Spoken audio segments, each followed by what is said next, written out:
Well, that didn't work for the Lions. Um, that was my pick to win the NFC, and honestly, from a sentimental standpoint, that was my pick to win the Super Bowl. I felt like Kansas City was going to win it all along. I feel like they're always going to do just enough to win in any situation, which they did against Houston yesterday. And I feel like they're going to do it the rest of the playoffs, whether they're playing a crappy team like my Panthers or whether they're playing a pretty good team like the Texans or whether they're playing a team like the Ravens. They're always going to do just enough to win, and I see them doing it all the way through the playoffs again. Um, Hate that for the Lions, though. I really did have a soft spot in my heart for them. I like Dan Campbell a lot. Hopefully, they'll use this as a springboard to do better. I guess there's any silver lining as a Panthers fan. We are no longer the most recent team to win 15 games in a season and not win the Lombardi. Now, I would brag about the fact we at least made it to the Super Bowl, but when we made it to the Super Bowl, Cam didn't dive on the football, which I'm still mad about, so we don't have any room to say anything.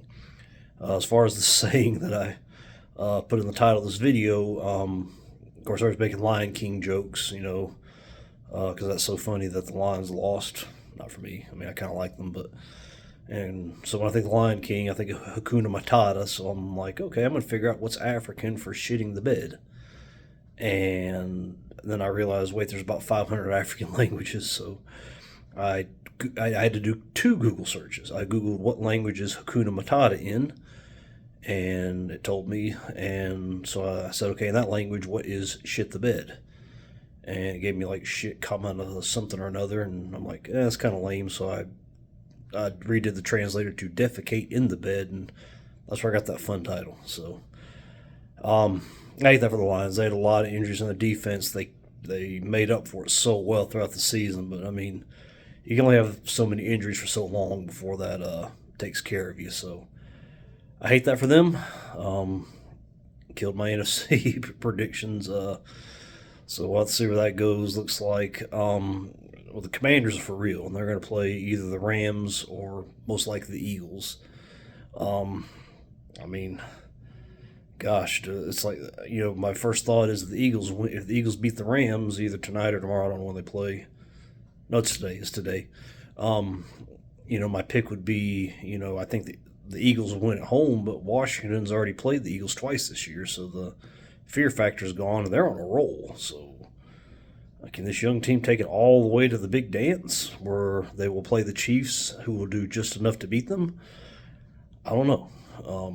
Like I said, I hate that for the Lions. That's a really, really tough break for them. But I think they'll come back. I think they'll hopefully use this as fuel.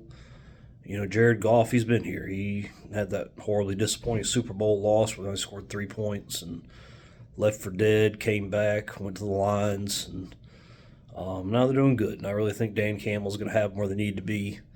So hopefully they can get that done.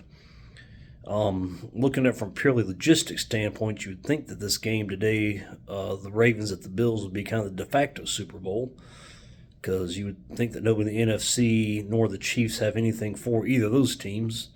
Like I said, the Ravens appear to be red hot at the exact right time, but like I said, I don't think either team. I think whichever team wins is going to go to Arrowhead, face the Chiefs, who are going to do just enough to win, and go to the Super Bowl and face either the Eagles or the Washington or possibly the Rams and do just enough to win.